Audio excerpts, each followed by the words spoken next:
اعوذ باللہ من الشیطان الرجیم، بسم اللہ الرحمن الرحیم۔ السلام علیکم ورحمۃ اللہ وبرکاتہ۔ جیسا کہ آپ جانتے ہیں کہ ہم ترجمہ تفسیر سیکھنے اور سکھانے کا کام کر رہے ہیں۔ سورہ فاتحہ کی تکمیل کے بعد اب ہم سورہ بقرہ کے آج تعارف جانیں گے۔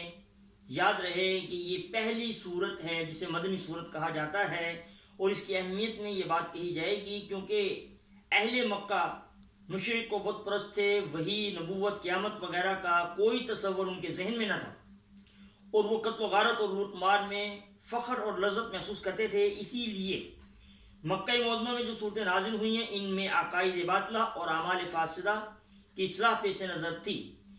لہذا اب چونکہ نبی پاک صلی اللہ علیہ وسلم ہجرت کر کے مدینہ پاک تشریف لائے تھے تو مدینہ پاک میں مختلف کام تھا۔ یہاں پر تعداد تو انصار کی زیادہ تھی، لیکن قانونی طور پر یہود کی حکومت تھی، اور یہود کے ہاں وہی رسالت، قیامت، جنت، دوزخ وغیرہ ان کا ایمان تھا، لیکن بدقسمتی سے ان کے ذہن و گمان میں یہ بات نہ تھی کہ رسالت ان کے علاوہ اللہ تبارک و تعالیٰ کسی اور جگہ عطا فرمائے گا۔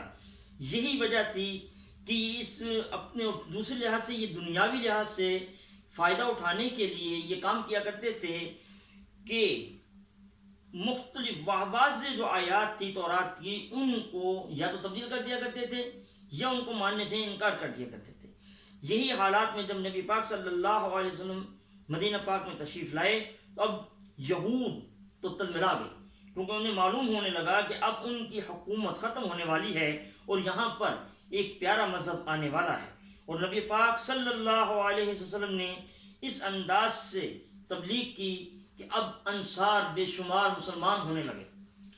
جب مسلمان ہونے لگے تو پھر یاد رہے کہ یہود و نصارہ بالکل ختم ہونے لگے۔ اب ضرورت اس امر کی تھی کیونکہ مذہب اسلام ایک جماعت بن گیا تھا۔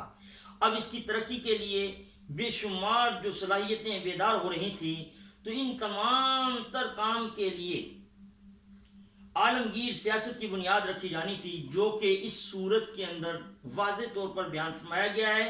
دوسرے یاد رہے کیونکہ مسلمانوں کی تعداد بڑھ گئی تھی، جبکہ مکہ معظمہ میں یہ حالت تھی کہ مسلمانوں پر ظلم و ستم کیا جاتا تھا۔